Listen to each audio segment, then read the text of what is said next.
প্রত্যেকটা মানুষের একটা করে আমার কাছে আমলনামা রেডি থাকবে। সে আমলনামাগুলোকে আমি নামিয়ে দিব।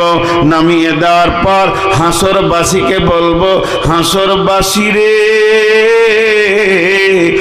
আয় আয় আয়, তোরা নিজের নিজের আমলনামা নিয়ে চলে যা।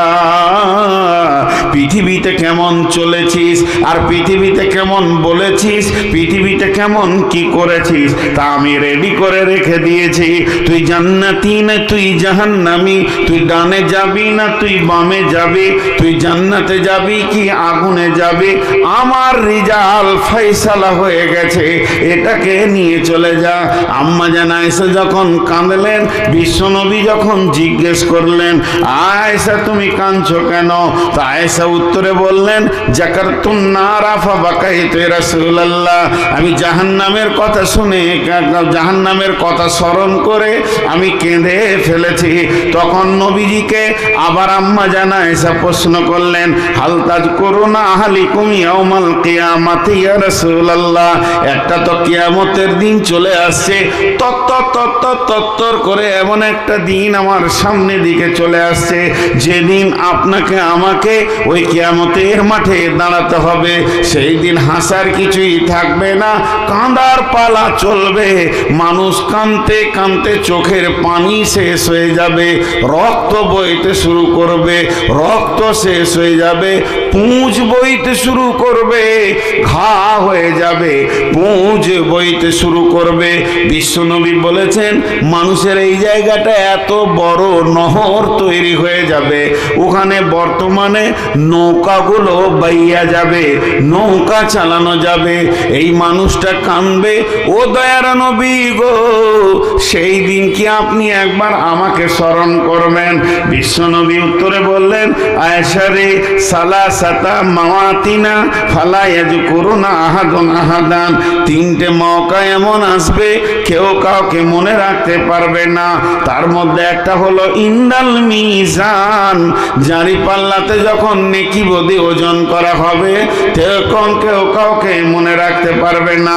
দ্বিতীয় জায়গা, যখন ডান হাতে বাঁ হাতে সার্টিফিকেটটা আল্লাহ দেবে আর বলবে তুমি সার্টিফিকেট লাও আর নিজের রাস্তাটা নিজেই তুমি ধরে লাও, কোন দিকে যেতে হবে।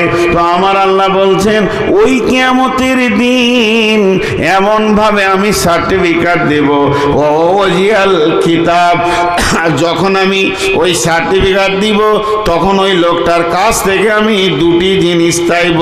সেটা কি? ওয়াজিয়া বিন নবীন, তুমি কোন নবীর উম্মত এটা আমাকে বলে দাও, সেই নবীকে সঙ্গে করে নিয়ে এসো। কোন নবীর উম্মত?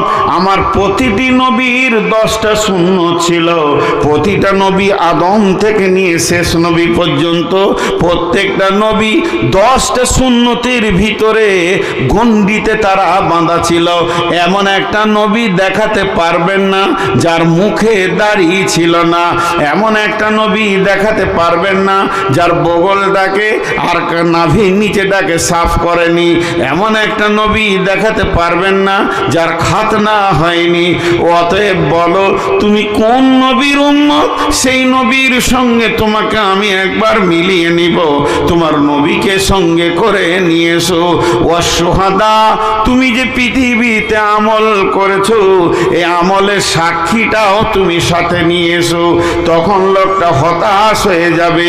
কিন্তু বন্ধুরে, যারা নবীকে সঙ্গে নিয়ে নিয়েছে, সাথে রেখে নিয়েছে, খাওয়াতে ওঠাতে বসাতে যারা রসুলের সুন্নতকে ফলো করে চলেছে, মেয়েরাও তারা রসুলের সুন্নতের ওপরে খেয়েছে, এরা সাথে নবী থেকে গেল।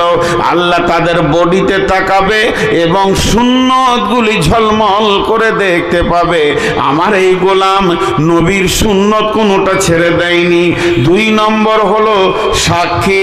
আল্লাহ তাবারাক ওয়া তাআলা কোরআনে বলছেন সূরা মুহাম্মাদের ভিতরে, বিসমিল্লাহির রহমানির রহিম, সীমা সিমাহুম ফি উজুহিহিম মিন আসারিস সুজুদ। আমরা যে সাজদা করেছি এই কপালটা কালো হয়ে গেছে, নাকটা কালো হয়ে গেছে, হাঁটু দুটি বকরির মতো হয়ে গেছে, গোড়হালিটা শক্ত হয়ে গেছে। কেন কেন কেন? এগুলো আমার আমল করার প্রতীক চিহ্ন এসে গেছে। যাদের কাছে এই সাক্ষীগুলো পেয়ে গেল আল্লাহ ডান হাতে সার্টিফিকেট দেবেন। আল্লাহ তাবারাক ওয়া তাআলা বলছেন, ওয়া উজিয়াল কিতাব ওয়া জিআ নাবিয়িন ওয়া শুহাদাই ওয়া কুদিয়া বাইনাহুম বিল হাক্কি ওয়া কুদিয়া বাইনাহুম বিল হাক্কি ওয়া হুম লা ইউজলামুন। আমি বাদী বিবাদীর ভিতরে দুইজনের মধ্যে হক বিচার করব, কোনোদিন জুলুম করব না। হক বিচারের উপর 2 মিনিট কথা বলবো। আজকে ন্যায় বিচার চলে গেছে। পৃথিবীতে ন্যায় বিচার নাই। এইগুলোকে গিয়ে কেউ বুঝান যে বাপ বিয়ে শাদী লয় রে, এটা জালসা প্যাঁ পু করছে, ওদের হাতে দিয়ে দিয়েছে। পৃথিবীতে ন্যায় বিচার চলে গেছে। 2 মিনিট টাইম দেন, এটা একটু বলতে ইচ্ছা যেছে। আজকে আমাদের কাছ থেকে ন্যায় বিচার নাই, ন্যায় বিচার নাই। হয় সে পার্টির দিকে লক্ষ্য করে নিজের কোল টেনে বিচার করছে, আর না হয় নিজের ভাতিজা, না হয় নিজের বেটা অন্যায় করেছে, ও 7 খুন মাপ পেয়ে গেছে। কিন্তু করা আহা, আরে ভটকাওয়ালাকে এখান থেকে তার বল, তোর কাস্টমার কটাকে নিয়ে তুই মাঠে যা। হ্যাঁ জি ভাই, আপনারা আমাদের দিকে ধ্যান দেন। ওরা তো ছোট ছেলে, ওদেরকে তো একটু হুঁশ জ্ঞান দিতে হবে। তো হাত জোর করে আপনাদের হাতগুলো ধরছি, আপনারা ছোট বড় আমার ভাই আছেন, বাবাজি আছেন, 2 মিনিট টাইম দেন। এখানটা কত শক্ত জায়গা। আজকে পৃথিবীতে ন্যায় বিচার নাই, নাই। ন্যায় বিচার যদি থাকতো তো পৃথিবীটা জান্নাত হয়ে যেত। আল্লাহর নবী বলছেন, ওয়া নবী হুরায়রা রাদিয়াল্লাহু তাআলা আনহু قال قال رسول الله صلى الله عليه وسلم سبعة يظلهم الله في ظله يوم لا ظل إلا ظله। পৃথিবীর মধ্যে 4 শ্রেণীর মানুষ এমন আমল করছে, কঠিন কিয়ামতের দিনে আল্লাহর রহমতের ছায়াতে তারা বাস করবে। তার মধ্যে একটা হলো পৃথিবীর বুকে যারা ন্যায় বিচার করেছে, তাদের জন্য রহমতের ছায়া রয়েছে। তাদের রহমতের ছায়া রয়েছে, ন্যায় বিচার করনেওয়ালা। আজকে আমাদের ন্যায় বিচার নাই। বিশ্বনবীর জামানায় বিশ্বনবী যখন ফাতে মক্কা করলেন, গোটা সৌদি আরবটা রসুলের হাতে আল্লাহ তুলে দিলেন। কোরআনের বিচার শুরু হয়ে গেল, দেশটাতে কোরআনের শাসন শুরু হয়ে গেল। এমন সময় একটা মেয়ে চুরি করেছে, আর চুরি করার পর ধরা খেয়ে গেছে। আর যখনই ধরা খেয়ে গেছে, বিচারটা রেফার হয়ে গেছে রসুলের কাছে। নবীজি বলছেন, চুরি যে করেছে, কোরআন বলছে আস-সারিকু ওয়াস-সারিকাতু ফাকতাউ আইদিয়াহুমা, যে চুরি করবে আর যে চুরি করনেওয়ালা, চুরি করনেওয়ালি, তাদের হাতকে কেটে দাও, তাদের দুইজনের। তার মানে আমি চুরি করেছি, আমার হাতটা এ পর্যন্ত কাটা যাবে। তো এবার ওটা মেয়েটা ছিল বড় ঘরের মেয়ে, সম্ভ্রান্ত ঘরের মেয়ে, মুখিয়ার মেয়ে, বড় এমএলএ এমপির মেয়ে, সেই জামানার দামি ঘরের মেয়ে। যদি ওর হাতটা কাটা যায়, মান সম্মান নিয়ে সমাজে বাঁচতে পারবে না। তাই রসুলের কাছে আবার দরখাস্ত দিল, ইয়া রাসূলুল্লাহ, এটা সম্ভ্রান্ত ঘরের মেয়ে বলে দ্বিতীয় বিবেচনা করে আবার পুনরায় দ্বিতীয় বিবেচনা করা যায় কিনা। বিশ্বনবী বললেন, আমার কাছে ছোট বড় বলে কিছু নাই। লাউকানা বিনতি ফাতেমাতা, এটা যদি আমার বেটি ফাতেমাও হতো, আমি নবী মুহাম্মদ সাল্লাল্লাহু আলাইহি ওয়াসাল্লাম তার হাতকে নিজের হাতে কেটে দিতাম। দেখলে রে বাবা, অনেক কড়া মানুষ, কোনো রকম কিছু করা যাবে না। তবে দেশের মালিক তো এখন আল্লাহ ওকে বানিয়েছে। এবার ইহুদিরা উঠলো, উঠার পরে দ্বিতীয় দরখাস্ত দিল, ইয়া রাসূলুল্লাহ, ইয়া হাবিবাল্লাহ, যে মেয়েটি চুরি করেছে, মেয়েটি তো মুসলিম নয়, মেয়েটা হলো ইহুদিদের মেয়ে, আর আমরাও হলাম ইহুদি।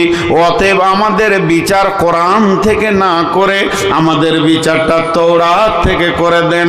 আমরা তো কোরআন মানি না, আপনাকে নবী বলে মেনে নিতে পারিনি, এখনো আমরা ইহুদি আছি, বিধায় আমাদেরকে আমাদের আইনটা আমাদের তৌরাতের উপর দিয়ে আপনি করে দেন, এটাই দরখাস্ত।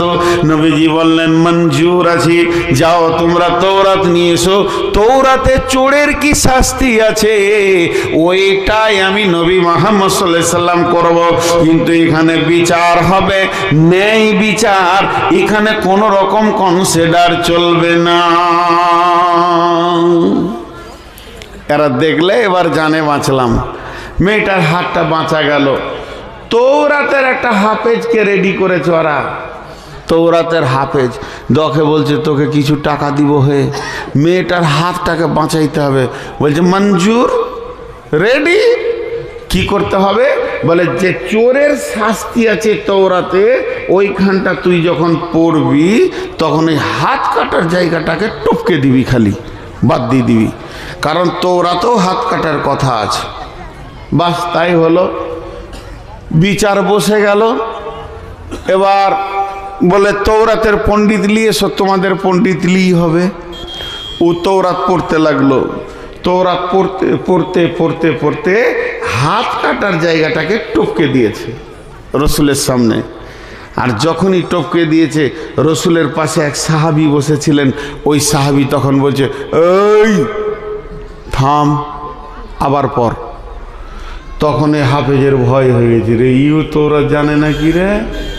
বলে আমিও হাফেজ, আমাকে রসুল তৌরাত হিফজ করতে লাগিয়েছিল, আমি মুখস্থ করেছি, চল আবার পর। হলো না, বুদ্ধি খাটলো না, যেটা করতে গেল হলো না। জি, ন্যায় বিচার। আল্লাহ তাবারাক ওয়া তাআলা বলছেন, কিয়ামতের মাঠে যখন এলান হবে, হাসরবাসী কান করে শোনো, তুমি বেলোয়াতে বাস করেছো বিহারে, তোমার জমি নিয়ে অত্যাচার হয়েছে, তোমার থেকে শক্তিমান তোমার জমিকে, জায়গাকে, গলিকে, বাগানকে দেবে নিয়েছে। হাসরবাসী রে, তুমি পাওনা টাকা পেতে, সেটা তোমাকে দেয়নি, বড় মাস্তান তোমাকে মেরেছে, কত কষ্ট পেয়েছো। আমি আল্লাহ আজকে বিচারে বসেছি, ডানে উকিল নাই, বামে উকিল নাই, কোনো অ্যাডভোকেট লাগবে না, কারণ আমি আগে পিছে সমস্ত কিছু জানি, সাক্ষী লাগবে না, খালি তোমরা এসো, কে কি দাবি দিবে আমার কাছে দাবি দাও। ওয়াকুদিয়া বাইনাহুম বিল হাক্কি ওয়া হুম লা ইউজলামুন। হাসরবাসী রে, আমি আল্লাহ আজকে বসেছি, সেই পাওনাগুলো তোমাদেরকে আমি বুঝিয়ে দেব, তিলে তিলে তিলে বুঝিয়ে দেব। অতএব হাসরবাসী রে, শোনো, কান করে শোনো। ওয়াকুদিয়া বাইনাহুম বিল হাক্কি ওয়া হুম লা ইউজলামুন। আল্লাহ পরের আয়াতে কি বলছেন? ওয়া উফিয়াত কুল্লু নাফসিন মা আমিলাত, ওয়া উফিয়াত কুল্লু নাফসিন মা আমিলাত ওয়া হুম লা ওয়াফিয়াত কুল্লু নাফসিম মা আমিলাত, তখন তার যত আমল আছে প্রত্যেকটি নাফস জেনে নেবে, তাদেরকে আর নতুন করে জানাতে হবে না। মা আমিলাত ওয়া হুয়া আলামু বিমা ইয়াফআলুন, তারা জেনে নেবে পৃথিবীর বুকে তারা কি করেছে, তারা কি করেছে, তারা কি করেছে। মাইকটা 5 সেকেন্ড বন্ধ রাখবো, বেশিক্ষণ নয়, 5 সেকেন্ড বন্ধ রাখবো একটা কথা বলার পর। আল্লাহকে সাক্ষী রেখে বলছি, আমার যারা ছোট, একদিনের ছোট বাপজি, তোমাদের হাত ধরে বলছি, যারা আমার বয়সে তারা আমার বন্ধু ভাই, 5 সেকেন্ড বলছি, আর যারা আমার 1 মিনিটের বড় তারা আমার বাপ চাচা। 5 সেকেন্ড কেন মাইকটা বন্ধ রাখবো? একটা জিনিস খালি ভাবতে দিব, ভাবতে দিব সবাইকে। 5 সেকেন্ডের জায়গায় আমি 10 সেকেন্ড দিব, খালি একটা জিনিস ভাববেন। সেটা কি? আজকে এই 17 ফেব্রুয়ারি থেকে এই সন্ধ্যা রাত্রি 11:20 হলো, এর আগে থেকে আমার জন্ম পর্যন্ত যতগুলো আমল করেছেন খালি ভাবেন। দিয়ে কাউকে দিয়ে আপনি আপনার বিচারটা করিয়েন না, আল্লাহকে দিয়েও করতে হবে না, ফেরেশতাকে দিয়েও করতে হবে না, আপনি আমি নিজের বিচার নিজে করি, নিজের বিচার নিজে করি। আমি গায়ের লোকের কথা মনে মনে ভাববো না, অমুক কী করেছে, তসুক কী করেছে, ও মার্ডার করেছে। আমার যখন অন্যজনের কথা মনে আসে, গত পরশু দিন আমি গাড়িতে আসছি, তো কোনো একটা আলেমের কথা আমার খুব মনে পড়লো, হার গুনহাতে সে জড়িত রয়েছে। দিয়ে আমি আবার 3-4 বার আস্তাগফিরুল্লাহ বললাম। কেন? পরের কথা আমি কেন চিন্তা করব? ও মরার 2 সেকেন্ড আগে এমন তওবা করবে যে আল্লাহকে কবুল করে নেবে। মরার 2 সেকেন্ড আগে একটা গল্প শোনাই আমি, হযরতে মুসা আলাইহিস সালামের জামানার ঘটনা। এটা বানি ইসরাইলের ঘটনা। এই ঘটনাটা আপনি গল্প মনে করে নিতে পারেন, কারণ বানি ইসরাইলদের ঘটনাগুলো খুব যে ভালো তা লয়, এর মধ্যে জাল জয়ীপে ভর্তি হয়ে গেছে। এত জাল জয়ীপ ভরে দিয়েছে যে যাতে করে হাদিসকে একদম বিভ্রান্ত করে দিয়েছে। শুধু একটা ছোট্ট জ্ঞানের জন্য আপনাদেরকে বলছি, বোঝানোর জন্যে। মুসা আলাইহিস সালামের জামানার ঘটনা। একটা চোর খালি বারে বারে চুরি করে, বারে বারে চুরি করে। একই শহরে কিষানগঞ্জে 3 দিনই চুরি করেছে। উহা ধরা খেয়েছে আর লাত খেয়েছে, ধরা খেয়েছে লাত খেয়েছে, ছেড়ে দিচ্ছে, ফের চুরি করছে। অভ্যাস এত খারাপ। এখন ওকে এত পিটন দিয়েছে ছেলেরা, ধ্যান দিয়ে শুনবেন, এটা গল্প বলছি। ওর পিটন এত দিয়েছে যে ও আর বাঁচবে না। দেওয়ার ট্যাঙ্গে দড়ি বেঁধে কুত্তার মতো টানতে টানতে নিয়ে গিয়ে জঙ্গলে ফেলে দিয়ে চলে এসছে চারিদিকে। এবার ওর যে শরীরের ব্যথা, মাড়, কষ্ট, উঠার ক্ষমতা নাই, ডান দিকে করছে, বাঁ দিকে করছে, দিয়ে পিয়াস লেগেছে। এবার ও মরবে আর কি, আজরাইল চলে এসছে, পিয়াস লেগেছে।